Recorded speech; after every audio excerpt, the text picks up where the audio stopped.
Putra, bangun Put. Put, Hari ini kita bakal kedatangan seorang kreatif yang bakal ngejelasin nih what it means to be a creative. Check it out.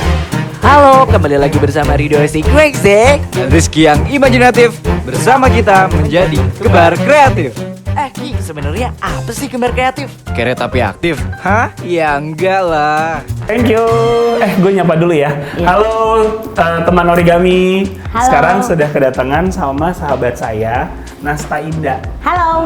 Nasta ini tuh salah satu sahabat yang lama banget kita temenan. 2000 berapa ya Put ya? 2004. 2004 berarti udah berapa, hampir 20 tahun ya.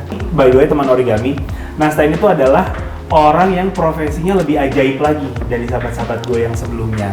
Maksud gue, lo pernah kerja di hal yang, Put gue pindah ke sini, dan itu tuh bedanya jauh banget ya dari satu industri ke industri lain. Itu industrinya beda, bener nggak sih? Iya. Kan? Nah, kalau lo boleh nggak sekarang lo ceritain sedikit yang lo lagi lakuin sekarang? Sekarang nih, oke. Kalau sekarang banget tuh gue lagi jadi markom di suatu sekolah desain gitu.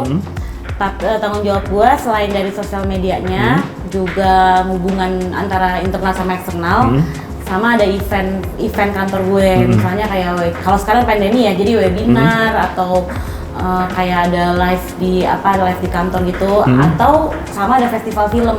Kalau yang ini sih lebih banyak ke sisi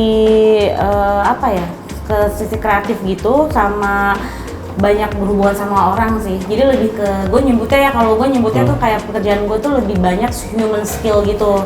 Karena harus bisa nge-handle banyak orang dengan tipe-tipe beda gitu kan. Jadi ya gue, misalnya nih gue lebih ke community lah, maksudnya lebih ke berhubungan sama banyak komunitas. Oke. Kalau yang sekarang ya. Yang sekarang. Background kuliah apa sih, Nas? Gue D3 dulu kan, D3-nya tuh di NHI, sekolah perhotelan gitu, tours and travel. S1-nya baru komunikasi PR. Sebenarnya pengennya sekolah komunikasi dari dulu, cuman zaman dulu tuh nggak terlalu banyak informasi soal kayak yang sekarang kuliah lo itu. gampang dapet ya. Jadi gue akhirnya ya udah masuknya ke NHI, ya udah ke NHI aja. Itu pun nganterin temen ikutan daftar dulu gitu loh. Cuman jadi lo nganterin tiba-tiba? Nganterin, ikutan beli formulir, isi aja terus gitu. Lo masuk. Keterimanya di situ, ya udah gue belajar di situ deh akhirnya. Lo tuh dari semua sahabat yang kita sahabatan, lo tuh yang paling kreatif, the most kreatif yang kita pernah tahu. Dan itu udah ngebawa lo sampai sini loh. Mungkin karena gue dulu kerja di bidang yang kayak radio gitu-gitu kali ya. Jadi orang-orang ngeliatnya kreatif. Gue inget banget dulu lo pernah bahkan jadi sales baju distro. Iya, asli. Iya. Terus lo kasihin kita baju distro aja. Karena lo selalu bawa dalam mobil. Asli dulu gue sampai kerjaan. Itu kerjaan pertama gue tuh, selain kerja di radio ya, jualan baju ya, bener-bener. Gue nggak tahu bahkan brandnya masih ada apa enggak ya. Gue kelupaan. Kalau ini kan namanya caranya origami, obrolan ringan gak pakai mikir. Oh iya, bener-bener itu nggak boleh terlalu serius ya. Iya, nggak boleh terlalu serius. Dan bahkan gue lupa origaminya. Coba mana tim? Bolehkah dibawa origaminya sambil diambil si origaminya? Gue akan nanya lo satu gambar apa ya? pertanyaan. Gue penasaran. Lo mengadaptasi kan berubah bidang, berubah industri itu kan nggak gampang ya. Kalau masih yang gampang-gampang aja sih fine ya. Iya. Tapi kalau udah agak susah, lo tuh adaptasinya dari satu bidang ke bidang lain, caranya gimana sih? Yang kerasa banget sih kayaknya yang batik ya. Soalnya kan waktu itu kan gue abis sakit tuh. Gue sakit tipes kayak sebulan apa 2 bulanan. Terus suatu hari si bos gue yang batik ini nelfon. Dia tadi adalah penyiar di radio yang gue pernah jadi produser. Terus dia nelfon, dia bilang mau nggak bantuin gue megang brand batik gue. Itu gue udah jelasin, gue baru sembuh sakit dan gue nggak ngerti batik sama sekali itu apaan gitu nggak ngerti. Nanti diajarin gitu. Jadi dari nol banget. Kebayang nggak sih yang tadinya gue kerja di produser radio yang gue ngurusin skrip, bikin iklan apa segala macem, tiba-tiba gue harus belajar produksi baju, dan bukan baju doang, batik, konveksi batik. Terus cara bikin batik yang tradisional ya, karena bos gue bukan batik yang print, dia yang tradisional. Jadi untuk membatik yang di Jawa, yang di Madura, yang kayak gitu-gitu, jadi gue lo nyari source-nya langsung sana kan? Langsung. Dan belajar filosofinya, harus ngerti kan nih motif artinya apa, kenapa ada motif ini muncul di dunia ini gitu-gitu. Iya sih benar, itu kan menarik ya jadinya ya. Waktu itu sejujurnya awal-awal struggle banget karena gue baru sembuh sakit, jadi secara fisik nggak terlalu kuat. Tapi bos gue tuh ngomong ke kantor nggak usah sering, seminggu 3 kali waktu itu. Akhirnya pelan-pelan. Ini dia origaminya, Nas. Jadi milih-milih ya? Lo pilih. Hijau apa kuning ya? Tapi gue yang memilihkan untuk lo buaya aja ya. Kenapa? Karena lo sering dibuayain sering ketemu cowok buaya ya. Nih, lihat dulu. Saya gimana sih nih kodok. gue gunting ngikutin dia ya? Iya, ini tuh origami yang gampang lah, yang ini seharusnya gampang supposed nih, to agak be sulit. nggak perlu mikir sebenarnya. Oke. Waktu itu pas Iya, kita tim pilih ini, ternyata ini tuh malah justru jadi bikin mikir banget. Mikir Pak ini ya? Oh iya, terus juga ini tuh banyak banget kalau ngobrol sama Nasta, karena gue tuh pernah sekantor nggak sengaja selalu berdua sama Nasta. Dulu pas kita kerja di radio di Iya, Bandung. kita sekantor kan? Iya, Nasta jadi produser, ya Yes, kan, buat iya. acara radionya. Gua itu kerja di majalahnya dari yang si Betul. punya radio itu. Sama yang pas waktu itu deh. Yang dari kantor e-commerce. Iya, kantor e-commerce juga pernah barengan kita. Kita perbarengan. Nah makanya gue bilang nggak banyak orang yang bisa kreatif, yang bisa pindah-pindah bidang segampang itu, gitu loh Nas. Nah gue tuh kadang ngelihat lo ya, gue sebagai sahabat lo, gue suka ngeliat kok si Nasta bisa ya, karena belum tentu gue bisa gitu nyemplung ke sana gitu. Gue sih gak tahu ya, kali-kali gue tuh anaknya tuh nggak punya, sejujur-jujurnya ya teman-teman, aku tuh nggak punya tujuan hidup. Jadi gue kayak, hidup saya party terus. Oh iya, bahkan kita pernah party P3K loh. Iya, pokoknya kita kayak lebih seru ngomongin aja nggak Nggak boleh ya. Pokoknya gue yang dulu tuh benar-benar main dan itu terus kerja gitu. Jadi nggak punya pikiran gue umur segini mau begini nggak sama sekali, sampai akhirnya gue sakit sih sebenarnya, sampai gue ada sakit. Itu turning point lo juga ya? Salah satunya karena abis sakit itu gue benar-benar nggak punya kekuatan buat ngapa-ngapain, sampai gue dikasih lah kepercayaan buat si batik itu. Jadi akhirnya tuh dari situ kan akhirnya mikir ya, oh ya ini mau ngapain, mau gini mulu sampai kapan. Tapi emang proses sih sampai bisa akhirnya pakai otak tuh untuk gak hidupnya ya, itu agak cukup lama sih, bertahun-tahun lah baru akhirnya sadar gitu. Dan lu tuh orangnya, yang gue lihat juga ya, lo tuh orangnya once lo belajar sesuatu, maksud gue satu bidang yang Iya. baru buat lo tuh emang nyemplung banget ya Nas? Iya, karena kalau kata orang-orang tuh, kalau waktu gue di review kantor tuh, dia bisa review gue tuh bisa dibilangin, kamu tuh kadang-kadang terlalu fokus sama ini, kefokusan banget sama ini, kalau dipikirin banget apa segala macem, sampai lupa sebenarnya banyak lagi yang harus lo pikirin. Bisa dibilang kayak gitu, Put. Ya, misalnya gue suka, misalnya itu dari semua bidang ya, gue suka cowok juga, gue sama dia terus fokus dipikir-pikir, halo masih yang lain kalau gitu, kayak gitu. Udah tau nggak baik ya, buaya kayak gitu. kayak Iya gitu. kan? Lo pernah nggak sih nge-planning diri lo, misalkan gue mau coba di 2 tahun lagi, gue mau coba kerja di bidang ini. Lo tuh biasanya belajar dulu untuk ke si bidang itu atau enggak?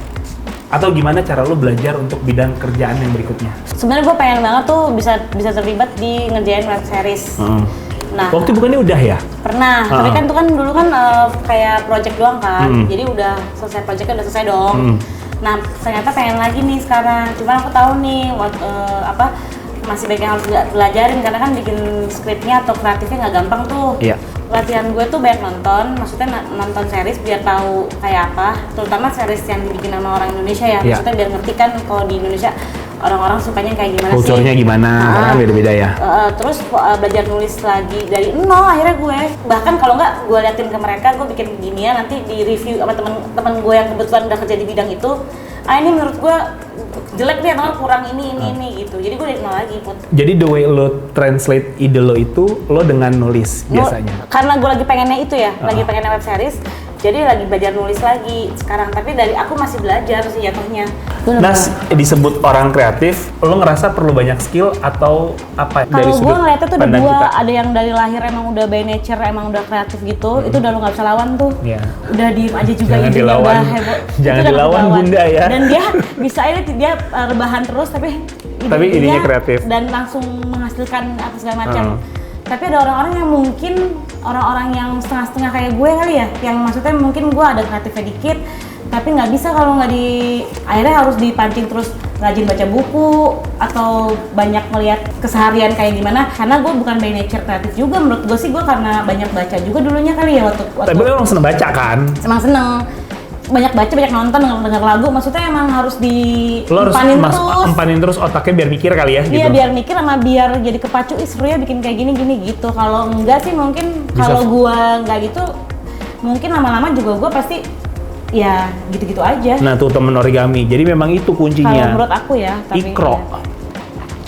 Sama Nas, yang gue mau tanyain lagi, kan ada nggak sih jenjang karir untuk orang yang punya skill itu hanya di sisi kreatif aja?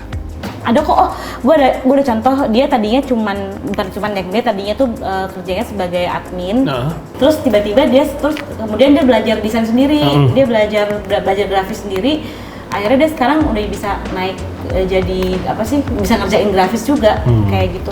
Berarti Menurut gue sih Berarti sebenarnya semua balik ke orangnya iya, nggak balik sih? ke orangnya, bener sih. Sama kesempatan di kantornya ya. Iya, iya. Kan bisa jadi kan ada kantor yang ngasih peluang, ada kantor yang Iya. enggak kan, Iya. gitu enggak baik, kayak baik lagi gitu nggak Iya. sih Put? Nah, buat kantor-kantor ya, buat yang kantor-kantor, kantor kasih startup, peluang. kasih kesempatan buat sama orang-orang tuh yang kreatif. Bahkan dulu gue sempet kan di kantor yang kita samaan itu di salah satu e-commerce, Yang e-commerce? yang karena gue bukan lulusan S1, gue nggak bisa Gue lupa deh. untuk jadi manajer. Oh di waktu itu, tapi Iya. kan bukan akhirnya jadi manajer kan? Ya, tapi akhirnya dari yang kerja sama kantor kita itu, dia bilang nggak bisa, kenapa harus ada Jenjang. ada strata gitu loh. Nah, apa? Ntar kita makan siang ya, gue tuh lagi mesen ada serius? kayak apa mentai gitu. Kayaknya Dan- gue emang butuh makan sih dan selalu gunting rege-rege katanya ini tuh ya. enak. Jadi gue akan pesen mentai ya buat lo ya. Ini gue WhatsApp dulu deh orangnya. Oke.